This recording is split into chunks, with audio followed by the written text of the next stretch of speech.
So one of the best indie horror games, kind of, that came out last year, 2024, in my opinion, was Buckshot Roulette. I like this game. I think it's really good. A game of strategy, both against friends, and the AI in the game. It's very small, but very simple at the same time. I mean, come on. You play Russian roulette with a shotgun, with random items that do a bunch of random things, and then you sometimes get shot and somehow are brought back to life after blowing your entire face off. You fight either, again, your friends or the dealer, and that's about it. But today we're not discussing the game, although if you want to see a playthrough of me trying to do endless or just play the game, let me know in the comments down below. But today, it's time for Will It Retro. Can Buckshot Roulette fit onto an N64 cartridge? Also rate the name Anders, reference to Red Dead Redemption 2. But anyways, how will we get it to fit onto an N64 cartridge? Well, it's not the biggest game in the world, around 250 megabytes of space, according to a quick Google search there.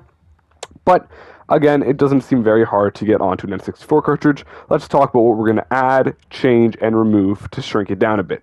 Well, all the menus are going to get revamped from what it is currently to just having a single-player mode, a multiplayer mode, and a stat or record check kind of thing. Pretty much we'll get into multiplayer and single-player in a sec, but the way the stats work currently is when you enter your game, you can look at the stats of worldwide stats and your stats or your friend's stats, whatever. That'll quickly change. To instead, you select the stats. It'll show what it normally does for your own stuff, how many beer cans or milliliters drank in and how many shots and stuff, all that stuff. It'll show that for your file that you select, as there will be 3 files, more on that in a second there, and that's all it'll be.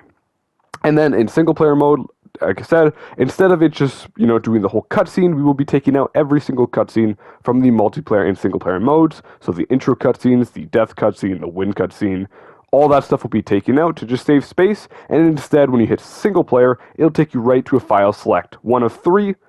There is 3 in Super Mario 64, there is 4 in Paper Mario, so I think 3 is around a good number there.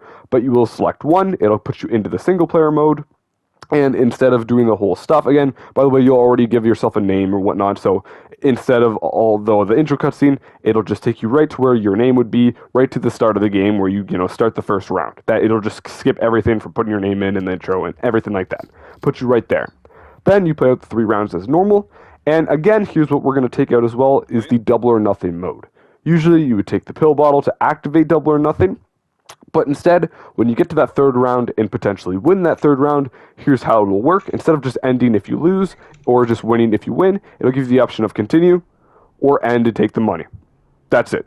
If you end, you get the money, and your little money, it'll say how many rounds. That goes under your file in the records, you can check there. Or if you continue, you just keep going. That way, there's not a separate mode for all that stuff. Whatever, that will be the single-player mode. The multiplayer mode, similarly, no intro cutscene, and of course you don't really pick a stat for it. It'll just be a separate stat in the record mode for instead of the files. It'll just say friend mode, and it'll say like player 1, 2, 3, 4 or something. I don't know. It would be a little more simple, or even maybe a little more complicated than that. But I don't think you really need to pick a file for the multiplayer mode. You just kind of go and have fun. But you skip that intro cutscene once again, and it just puts you right into grabbing the items out and putting them down into your sections. Speaking of which, the normal items you can have is up to 8. On both the multiplayer and the single player. I think this can be changed to 6 to save on a space a little bit there. The way the grid would then look is you have 2, like a pyramid, 2 grids on the bottom, 1 square in the middle, above the 2. That way you have 6, 3 on each side. I don't think that's too big of a difference, but regardless, that's how that will work, and here will be the controls and how you select your items and even maneuver around the menu, all this stuff. Use the joystick with A in the menu to select stuff. The pause, if you would just want to pause the game, will be the start button. But now selecting your items, you hit A on the little item box to pull out the item, and then you will, move your joystick around to whatever spot you want to put that in. And then when it's your turn to move, you go ahead and again, select either the gun or the items with your joystick, hit A on the item to use, and then of course to use them. Then when you go over to the gun and you want to finally use it, select, it, hover over it with the joystick, it'll like glow a little bit, hit it with A, it'll pick it up, and then to shoot the dealer, you will use A. To shoot yourself, that sounds graphic. That's literally part of the game, whatever. To do that, you press B. That way for blanks and all that stuff. But yeah, that's how it will control. Very simple, very easy. And now we move on to some of the items that I think we should take out. Because again, we've taken out some of the way the stats work and stuff. We've maneuvered around the menu a little bit, taken out all the intro and outro cutscenes. As again, for a game like this, I think those are the things we could take out. I think the final things we could take out is only one item. There's not a lot of items both in the single player mode and multiplayer mode. There are unique items to both, like the handcuffs for single player mode. Just skip the dealer's turn for you, or skip your turn for the dealer. And similarly, in multiplayer mode, you have the jammer, where you select whose turn gets skipped.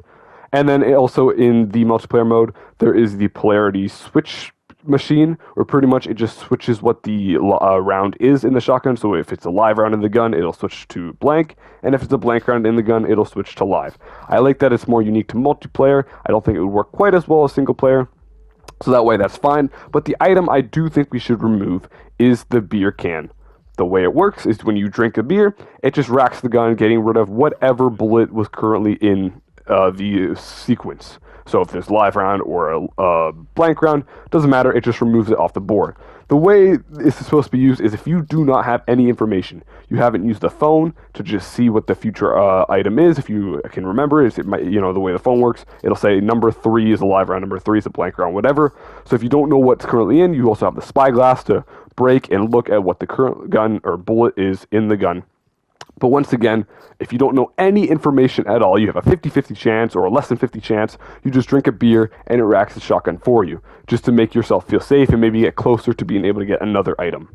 I understand why it's in the game. It seems very straightforward, but I think it removes some of the risk factors. You can do that to just be safe. So in all intents and purposes, to again add more intense stuff to the game, to get rid of all that, kind of like, I just feel like it's like the most useless item in a way, because again, it's just a safe way to play, but you're literally playing roulette, or like Russian roulette with a shotgun, and so it shouldn't be, in my point, it just shouldn't be there. So that's why I think it's the only item that can be taken out. All the items, again, are fine. Skip someone's turn in multiplayer, or skip the dealer's turn, get a life back with the cigarettes, double the damage with the knife, again, see what the live round is, or the phone just kind of adds that little randomness in there to see a future bullet.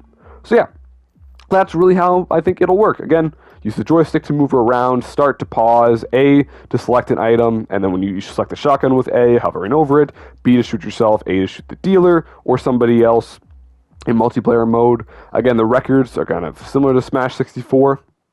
You just have all 3 of your files that you can see and the stats in that, and then there's a separate one for like multiplayer to just see player 1, player 2, player 3, player 4, up to that. So maybe if you play with less players, it won't be as many stats, whatever.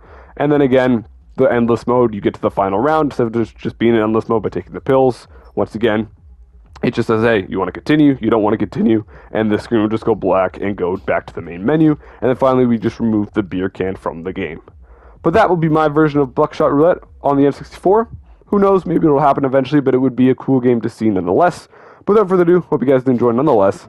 Maybe leave a like, maybe leave a nice comment down below, maybe hit that subscribe button, dang that little bell, and I'll see y'all next time for another episode of Will It Retro.